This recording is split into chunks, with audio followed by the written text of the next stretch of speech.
Hai guys, welcome back to my YouTube channel. Suaranya sorry ya, ada suara yang mengganggu. Jadi nggak usah dipikirkan, lewatkan aja suara yang mengganggu. Oh ya, di video aku kali ini aku ingin sharing pengalaman aku sendiri ya. Pengalaman aku sendiri di sini tuh ya tentang job aku ya, job aku yang bekerja di Hongkong sekarang ya. Nah ini siapa tahu ini bermanfaat buat teman-teman aku yang ada di luar negeri, atau bisa diambil hikmahnya lah ya, yang baik bisa diambil hikmahnya, yang nggak baik ya insya Allah sih baik ya, menurut aku sih ya. Oh ya, ini yang pertama ya, ini mengenai bos aku tempat kerja. Alhamdulillah baik ya, walaupun nggak banget, tapi menurut aku ya baik ya, alhamdulillah. Karena menurut aku gimana nggak baik ya, gimana nggak aku bilang baik, soalnya aku nggak pernah ada kekerasan selama aku di sini ya, nggak pernah yang namanya kekerasan itu, nggak pernah, alhamdulillah. Jadi bos aku tuh baik, yang namanya kekerasan mereka mematuhi undang-undang ya, hak-hak dan undang-undang, jadi mereka paham tentang undang-undang itu ya. Jadi nggak pernah yang namanya kekerasan ya, memarahin aja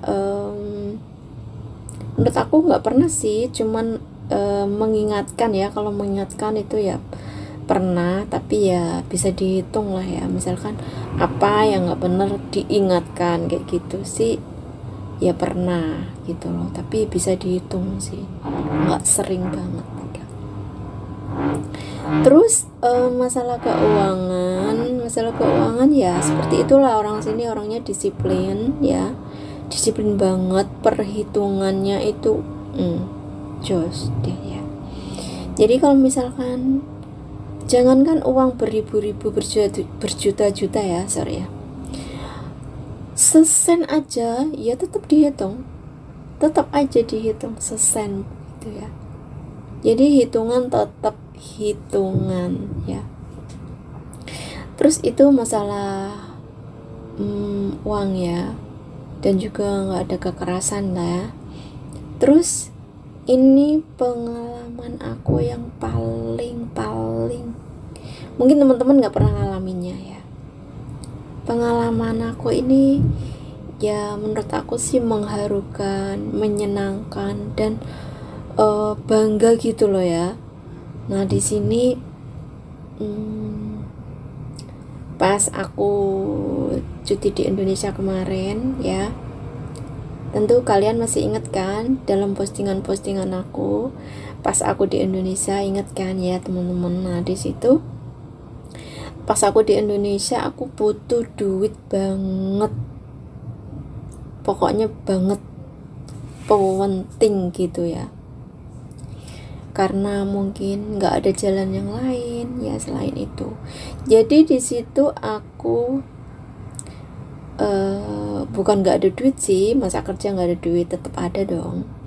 Nah di situ aku pas lagi kekurangan duit ya, misalkan ini memang bener, di saat itu memang aku lagi kekurangan, jadi masih kurang gitu loh, kurang duit banyak banget, ratusan juta bahkan ya, nggak sedikit nominalnya itu, ratusan juta guys. Nah di situ aku semua jalan udah aku tempuh, pinjem sana sini, terus bilang ke saudara, temen ya, pokoknya semuanya ya aku udah bilang pinjem, nanti aku menjanjikan karena di situ aku memang mau jual tanah, dan tanah itu mau dioper gitu ya, jadi mau dioper ke deket rumah, jadi yang tanah yang jauh dari rumah itu mau dioper yang deket rumah gitu loh, biar enak, gampang, deket lah pokoknya. Nah, agak disingkat ceritanya, tapi ya ya pokoknya intinya agak aku singkat lah ya. Nah, tadi kan aku udah buntu ya, nggak ada jalan untuk pinjam kemana-mana gitu ya. Namanya jual tanah itu kan nggak cepet guys, butuh berbulan-bulan ya. Jadi nggak, ya pokoknya tergantung lah ya. Karena tanah yang mau aku jual itu kan tanah kering, tanah perumahan ya, bekas rumah gitu. Mungkin agak mahal dibanding jual tanah yang berupa sawah ya. Mungkin kalau sawah itu cepat, karena sawah itu bisa ditanemin ya, setahun bisa ditanemin padi 3 kali ya.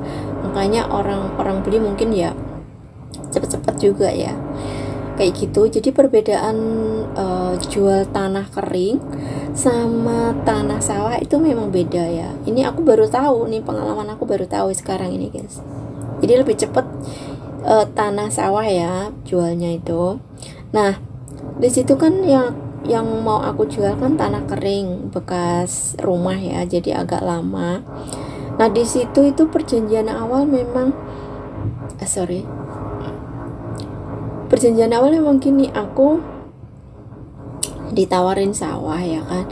Karena pada saat ditawarin sawah itu aku nggak pegang uang sepeser pun ya kan.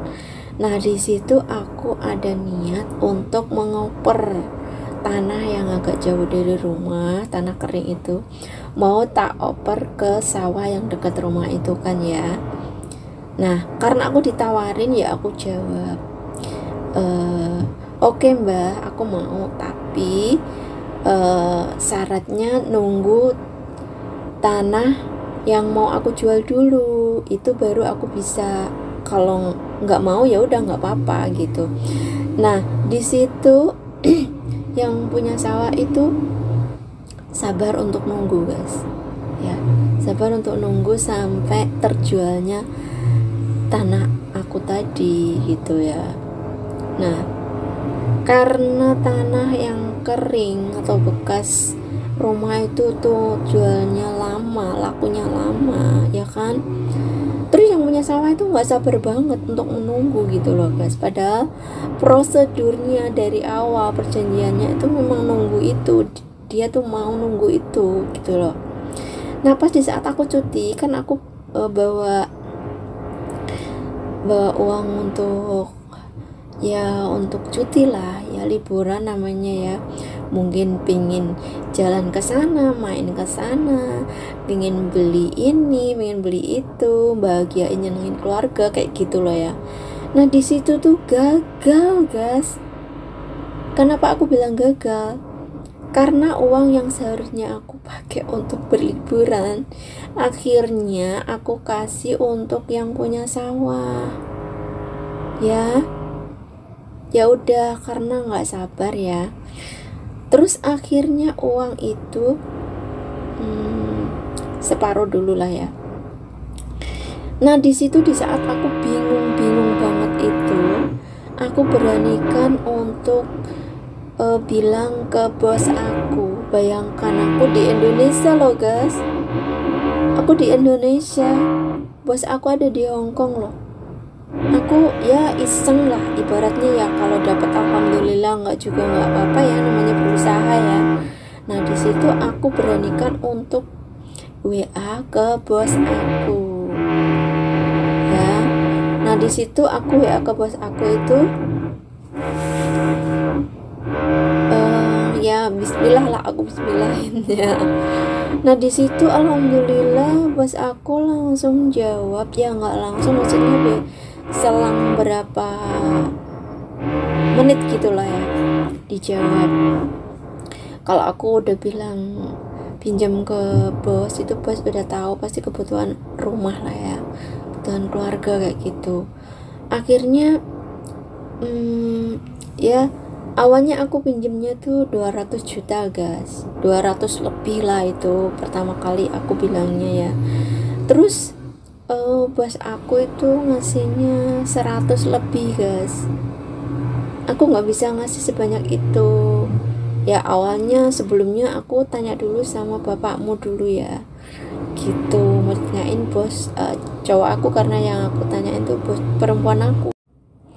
Nah, aku kan bilangnya 200 lebih ya. Terus dia bilang, oke, nanti aku tanyakan ke bapakmu dulu gimana jawabannya gitu ya. Terus selang beberapa jam gitu, dia WA aku, bos aku itu, aku nggak bisa minjemin segitu, aku bisanya separuh lah ya, karena aku bilangnya 200 lebih ya kan itu. Jadi aku cuma dipinjemin separuh itu.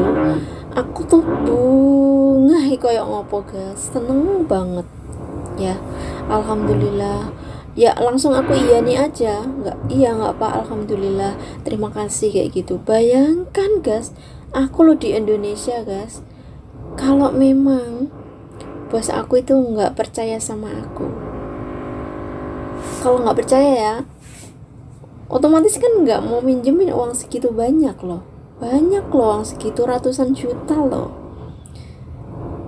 Nah di situ aku dipinjemin, terus alhamdulillah banget bisa aku kasih ke yang punya sawah kan ya. Nah di situ tapi ya bersyukur juga sih. Jadi pas bos aku minjemin aku itu dolar memang agak turun ya, tapi aku ya bersyukur alhamdulillah. Ya gimana sih, ibaratkan orang itu gak harus selalu sukses, ada hambatan ya, mau sukses pasti ada hambatan sedikit, tapi gak apa, menurut aku itu wajar, biasa, dan bisa di kondisikan lah ya gitu.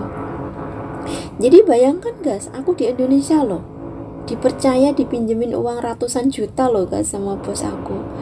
Itu kalau bos nggak satu percaya banget sama aku, keduanya aku ini sudah gimana ya, selain dianggap keluarga, tentunya aku mikirnya oh ternyata aku dipercaya kayak gitu loh guys.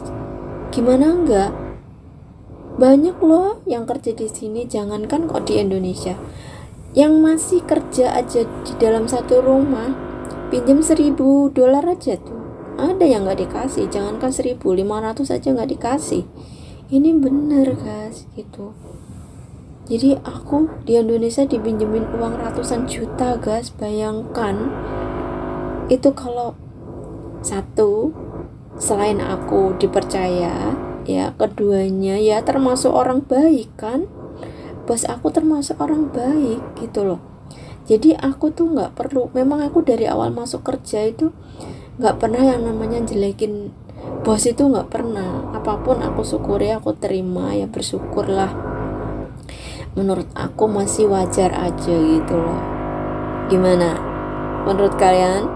Apakah kalian masih berpikiran bahwa bos yang ada di Hongkong itu jahat? Enggak semuanya. Contohnya bos aku aja ya, tuh, seperti itu ya.